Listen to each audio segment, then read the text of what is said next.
एकदा मुसळधार पावसाची शक्यता हवामान विभागानं वर्तवली आहे। कर्नाटक गोवा किनारपट्टीलगत पूर्व मध्य अरबी समुद्रात आणखीन एक कमी दाबाचं क्षेत्र तयार झालंय। ते पुढील 24 तासांमध्ये उत्तरेकडे सरकण्याची शक्यता वर्तवली जाते। त्यामुळे या आठवड्यामध्ये कोकण, गोवा, मध्य महाराष्ट्रामध्ये मुसळधार पाऊस पडण्याची शक्यता आहे। तर मध्य महाराष्ट्रात 23 ते 26 ऑगस्ट, विदर्भ आणि मराठवाड्यामध्ये 24 ते 25 ऑगस्ट दरम्यान मुसळधार पाऊस पडण्याचा अंदाज हवामान विभागानं दिला आहे।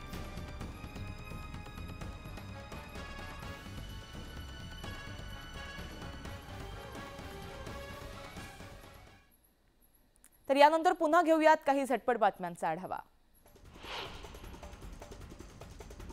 नांदेडच्या बिलोली तालुक्यामध्ये लोहगावामध्ये वानरांनी धुमाकूळ घातला। गेल्या अनेक दिवसांपासून वानरांच्या या टोळीनं या गावामध्ये बस्तान मांडलं असून अनेकांना चावा घेतलाय। त्यामुळे गावात मोठ्या प्रमाणात दहशत असून लोक घराबाहेर पडण्यासही घाबरतायत। त्यामुळे वन विभागानं कारवाई करत 8 ते 10 वानरांना पकडलंय। नंदुरबारमध्ये बिबट्याच्या हल्ल्यात 8 वर्षाच्या नातवासह 50 वर्षाच्या आजीचा मृत्यू झालाय। नंदुरबारच्या तळोदा तालुक्यामध्ये काजीपूर शिवारामध्ये ही घटना घडली। यानंतर वन विभागानं नरभक्षक बिबट्याला जेरबंद केलंय। वाशिमच्या महागाव परिसरामध्ये वादळी वारा आणि अतिवृष्टीनं रसवंतीसाठी लागणाऱ्या ऊसाचं अतोनात नुकसान झालंय। 200 एकराहून अधिक क्षेत्रातील ऊस पीक उद्ध्वस्त झालं असून शेतकरी आर्थिक संकटात सापडले। हिंगोलीच्या जिल्हा परिषदेत कार्यरत कर्मचाऱ्यांच्या शासकीय निवासस्थानांची मोठी दुरावस्था झाली आहे। अनेक निवासस्थानांमध्ये छताचं पाणी गळतंय, शौचालयांची दुरावस्था झाली आहे, शौचालयाचे टँक फुटल्याचं दिसून येतंय। त्यामुळे कर्मचारी संतप्त झाले असून दुरुस्तीची मागणी करतायत। विक्रोळीत भरधाव कार झाडाला धडकून झालेल्या अपघातामध्ये दोघांचा मृत्यू झालाय। ईस्टर्न एक्सप्रेस मार्गावरती भरधाव वेगानं आलेल्या कारनं झाडाला धडक दिली आणि काही अंतरावर जाऊन ती उलटली। यात चालक आणि त्याचा मित्र गंभीर जखमी झाले। त्यांना रुग्णालयात दाखल केलं असता मृत घोषित करण्यात आलं।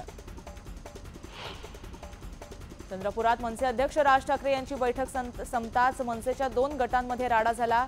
राजुरा विधानसभा मतदारसंघात सचिन भोयर यांच्या उमेदवारीला विरोध करत भोयर समर्थक आणि दुसरे इच्छुक प्रकाश बोरकर समर्थकांमध्ये हाणामारी झाली।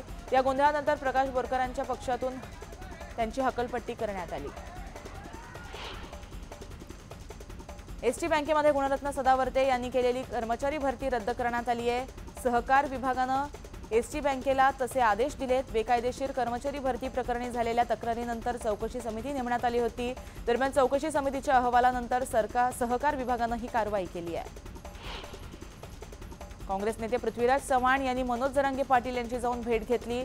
जरांगेंच्या तब्येतीची विचारपूस करण्यासाठी आलो होतो, आमच्यामध्ये कोणताही राजकीय चर्चा झाल्या नाहीयेत असं चव्हाणांनी स्पष्ट केलंय। फडणवीस जेव्हा मुख्यमंत्री होते तेव्हा त्यांनी अधिकार नसताना चुकीच्या पद्धतीने कायदा केला असा आरोप पृथ्वीराज चव्हाण यांनी केलाय।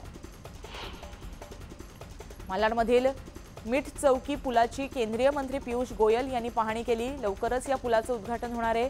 यावेळेस सध्याच्या मार्वे रोडला समांतर रस्ता तयार करण्याबाबत चर्चा करण्यात आली आहे। मुंबईतील प्रदूषणात चिंताजनक वाढ होतेय।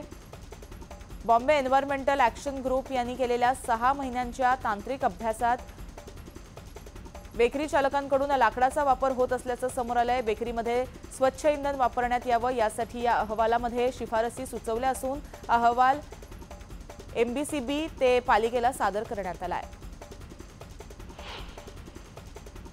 भारतामधील नवरत्न कंपन्यांपैकी एक असलेली नेव्हली लिग्नाइट कॉर्पोरेशनकडून भरती प्रक्रिया राबवली जाते। नोकरीच्या शोधात असणाऱ्यांसाठी ही मोठी संधी आहे।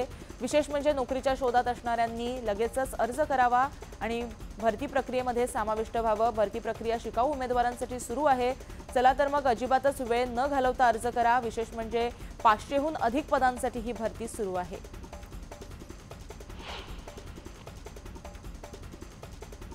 CRSF कडून भरती प्रक्रिया राबवली जाते। ही भरती प्रक्रिया एकूण 1130 पदांसाठी आहे।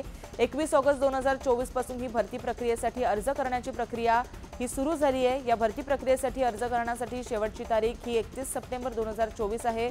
कॉन्स्टेबल फायरमॅनच्या पदासाठी ही भरती सुरू आहे। भरतीसाठी अर्ज करणाऱ्या उमेदवाराचं वय हे 18 ते 23 दरम्यान असावं। निवड झालेल्या उमेदवारांना 21,700 रुपये तर ते जवळपास 69,100 रुपये मासिक वेतन दिलं जाईल। भारतीय रिझर्व्ह बँकेने पदवीपूर्वी स्तरावरील महाविद्यालयीन विद्यार्थ्यांसाठी आरबीआय 90 क्विज सुरू केली आहे। ही एक राष्ट्रीय स्पर्धा आहे। केंद्रीय बँकेच्या स्थापनेला 90 वर्ष पूर्ण झाल्यानं ती आयोजित करण्यात आली आहे। स्थानिक, राज्य आणि राष्ट्रीय स्तरावरती ही स्पर्धा आयोजित करण्यात येणार आहे। आरबीआय 90 क्विज या कार्यक्रमामध्ये भाग घेणाऱ्या संघांना विविध स्तरावरती आकर्षक पुरस्कार जिंकण्याची संधी देण्यात येणार आहे। पहिला पुरस्कार 10 लाख रुपयांचा आहे, त्यानंतर दुसरा पुरस्कार 8 लाख तर तिसरा पुरस्कार 6 लाखांचा आहे। केंद्रीय आरोग्य मंत्रालयाने आयुष्यमान भारत योजनेअंतर्गत विम्याची रक्कम वाढवण्याचा प्रस्ताव ठेवलाय। महिलांसाठी विम्याची रक्कम 10 लाखांहून 15 लाख करण्याचा प्रस्ताव ठेवण्यात आलाय। तसंच खासगी रुग्णालयांमध्ये या योजनेअंतर्गत खाटांची संख्या वाढवण्याचीही मागणी केली गेली आहे।